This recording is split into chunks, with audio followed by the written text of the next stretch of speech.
For Crema Media's Polity, I'm Saneh Dlamini. Haji Mohammed Dauji discusses her book titled Sorry Not Sorry, Experiences of a Brown Woman in a White South Africa. For those who might not know you, briefly tell us who is Haji Mohammed Dauji. So I am a journalist. I used to be a school teacher, but then I swapped over. And I won this award to work for You Magazine in Cape Town. And so I was based there for a year, and then I moved up to Joburg to be the social media editor of the Mail and Guardian. It was the first position like that in Africa. Then I was the creative director at Ogilvy for social media and that kind of thing. Then I was the program manager of Impact Africa, which is a subsidiary of Code for Africa. It's a grant funding organization for journalists. And then I had my first column with the Mail and Guardian, so I used to do lots of freelance writing in between. But then I just resigned from my job because I wanted to focus on my writing full time. So now I write for Sunday Times, Women 24, EWN, and a variety of other publications. Briefly tell our viewers what your book is about and who should be reading it. So the book is about, the book was born out of a frustration of sort of choking on my words in a post-democratic South Africa. Because I feel like, especially for me, in my context, like growing up, no one ever teaches you how to have a conversation with white people, especially when you have to defend yourself. And I think white people have a lot of privilege and they don't understand that we come from different backgrounds. And then obviously you get a segment of what they call themselves, which is woke whites. Which kind of, they don't realize that they take over the conversation for people of color and they speak on behalf of them. So this book is a way of speaking on behalf of myself as a woman of color, as a brown woman, and also hopefully speaking of other people of color as well, not for them, but just for them to relate to certain experiences. But then at the same time, I also do want white people to challenge themselves and read this book as well and start introspecting and asking themselves really hard questions, if, of course, they're brave enough. You grew up in a Muslim family in an apartheid township. Tell us about growing up there. So first of all, my family comes from like different places.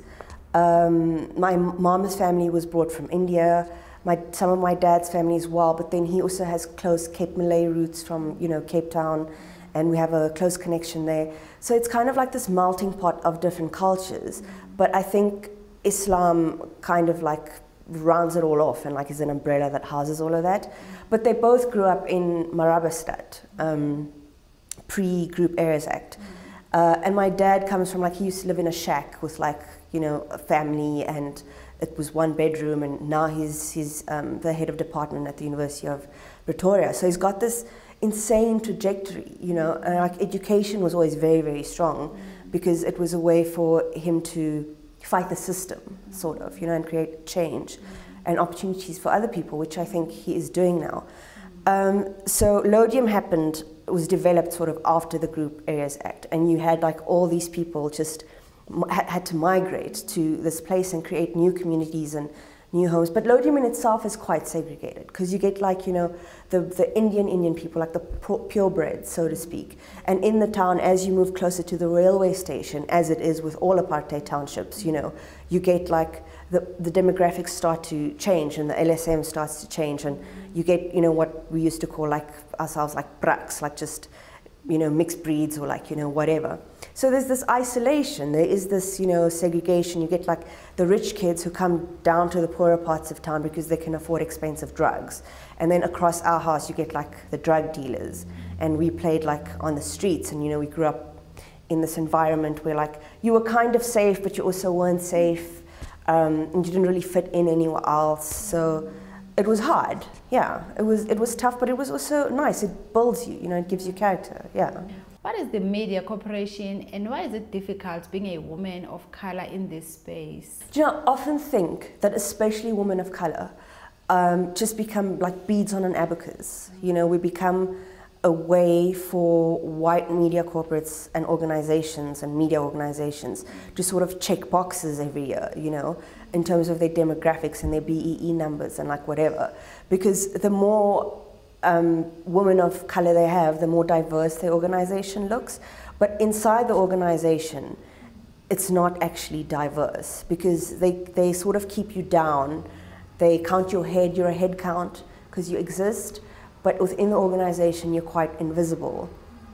And you don't get the same opportunities as white employees. It's really just that simple. So you're constantly facing all these barriers all the time. I like to compare it, and I do this in the book, I compare it to like a relay race, you know.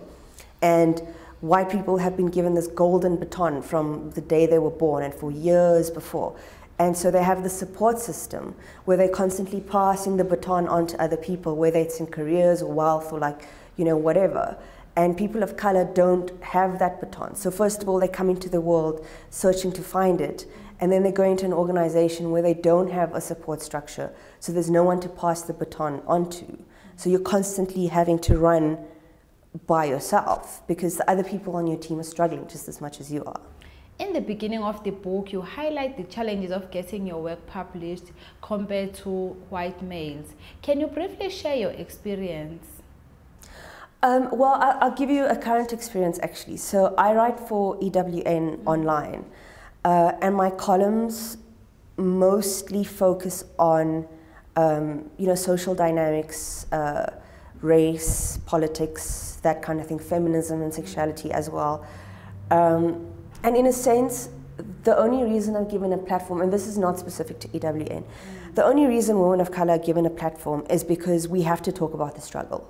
Like, it's this big selling point, you know, it's this marketing point, like, oh, cool, like, you know, you're a diverse character, you're Muslim, you're, or you grew up Muslim, you're gay, you're a person of color, you're a woman, you know, so you're the selling point, do you know what I mean?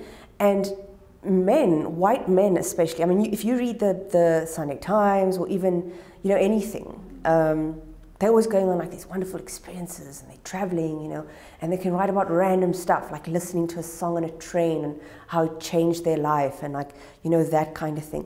People don't want to hear that kind of stuff from women of color because they're not interested, you know, and also it's this weird thing like women of color, people of color in general are not supposed to have nice things and they're not supposed to have nice experiences. Like I get a lot of pushback in my comments on EWN where I'm often like, you know, I'm hounded and it's very racial and the attacks are racial. But then there's also economic attacks where people, for some reason, know that I live in Sea Point. And I've worked hard to live in Sea Point, you know, and other people have worked hard to be where they are. And I'm just like, why is Sea Point only reserved for white people? Why don't I deserve to live there? You also addressed your sexuality to your father. Was it difficult coming out, particularly being born in a Muslim family? Very difficult. It was a secret for a long time and it kind of tore away at me. Also made me feel emotionally displaced, you know, as well as physically displaced and culturally. But yeah, I guess I just got to a point where I met a woman who I fell madly in love with, Rebecca Davis, fellow, you know, writer. And I just got so tired of not living my authentic self in that way, because you start to feel like a hypocrite because your identity is so authentic to the world and in media and as a writer, but inside you don't feel authentic. And then, you know, it was just a total surprise, and the chapter speaks about, because he had a brain tumor, and the chapter speaks about how, you know, your cultural and traditional and religious background molds you for a long time, but there is a way that someone can change in the world. And so the reception to that was just this beautiful experience, and it was like awakening. And I'm not a religious person, you know, I guess I'm spiritual, but I'm not religious at all. I don't believe in organized religion. And so it kind of reinstalled my faith in other people who believe in organized religion, that there are ways for them to rise above norms. You also praise your mother in the book. At the time when the country mourns the loss of a woman we all call Mother of the Nation, Winnie Madikizela Mandela. Tell us about your mother and why she is particularly special. She's a woman who, you know, in our community, I guess she was quite rebellious because she comes from this staunch sort of, I guess you can say, caste system Indian family, you know. where things like, and you get this in colored and black communities as well, like norms of beauty are such a big thing. Like if you're fair-skinned, it's, you know, you're beautiful. If you have straight hair, you're beautiful, you know. And so she went out, you know, and crossed the boundary and married this man, you know, with this diverse background, who was very dark in complexion, you know. And up to this day, with her family, I still face those struggles. Like, they'll say to me, like, oh, you used to be so beautiful when you were young, but now you're so dark. Or they'll say stuff like, because I go to the gym a lot, so I'm quite, like, athletic, and, like, they're not. Like, their norms of women are very different. Like, women just don't do that kind of thing.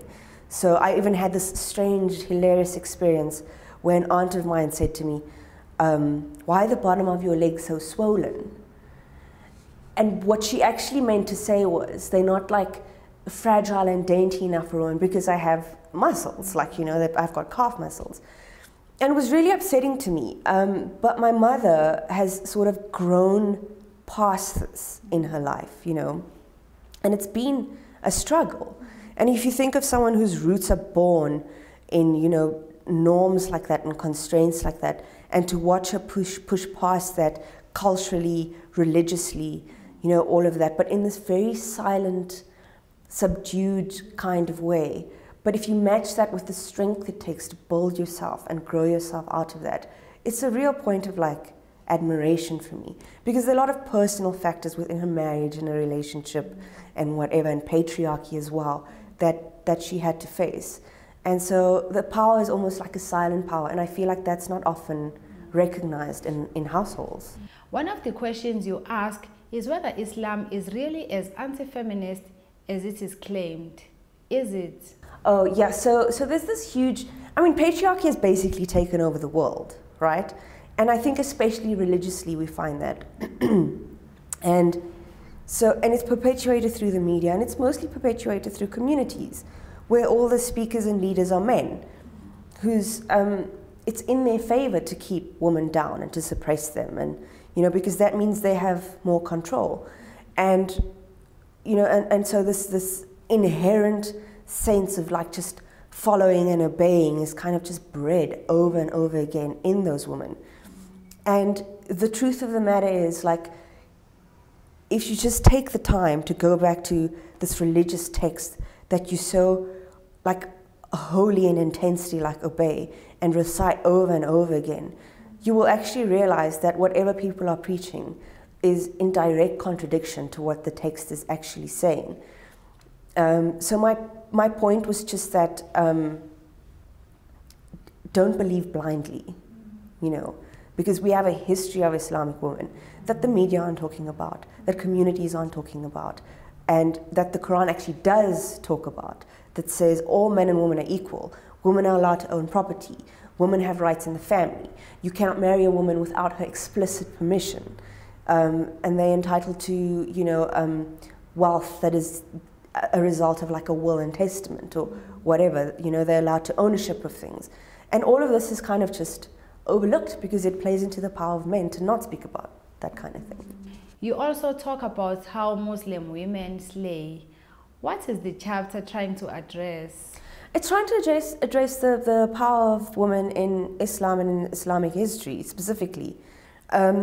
Because the Prophet Muhammad in Islam is well respected and, you know, ordained and worshipped. And in Islam we have this thing called the Hadith, which is like a subtext to support the Quran.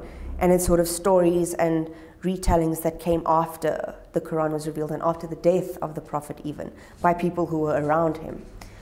And a lot of this text is followed and adhered to, like, so rigorously. But no one knows the truth of that because word of mouth is folktale, you know, it's a broken telephone. And the historical texts and the academic texts prove that women during that time weren't subservient. And they weren't just, you know, there to perpetuate and fulfill the needs of men. They were actually political. They were strong. They played a role in communities. They were leaders and teachers, and, you know, they went to war, and they didn't dress in, like, these restrictive garments to hide their bodies and, you know, protect men from like their sexuality. Like they were out there. Like Aisha is always my biggest example. She was the youngest wife of the Prophet, and one of the first civil wars in the Islamic world was led by her. So I just feel it's so important for us to go back to that, and for religious women especially to go back to that and to be reminded of it. And lastly, explain to our viewers why Converse tekkies are not just cool, but actually they're a political statement. You know, there's in that chapter, I spoke about like you say, it's a political canvas, you know. And I know lots of people growing up who had so many experiences where these were the only shoes we knew, you know. We grew up with them. They were like a culture thing, you know. But more than a culture thing, they were an identity of your politics and like where you came from and like your roots. And it's so funny that shoes are a metaphor for where you stand, you know. And when South Africa went through this democracy, I was taken out of the community school and I went to a white school, and we were the only people of color there in the beginning. And on Civies days I wore my Converse because also you're proud of them, you know, because as much as they're common, they also like, it's a privilege to have Converse, you know, and you're so proud of them. And I wore them to my Civies day, and teachers as well as other students and stuff used to tell me like, don't wear those shoes, like they're torty shoes, you know, like criminals wear those shoes and they're township shoes and whatever. And I started to question all of this, and I was like, I don't understand why this is a problem. And then fast forward a few years later, and it's this cool thing. It's like gentrification of spaces, but only now the space is a shoe. And so all of a sudden, Converse becomes okay because white people say it's okay. And I think that is, in the bigger sense, that's a reflection of the world and cultures as a whole. Like it's gentrification, it's appropriation. And as long as white people say something is okay, then it gives us permission. And I don't accept that anymore, and we shouldn't accept that anymore. That was Haji Mohammed Dawa speaking to Crema Media's Polity about her book titled Sorry Not Sorry, Experiences of a Brown Woman in a White South Africa.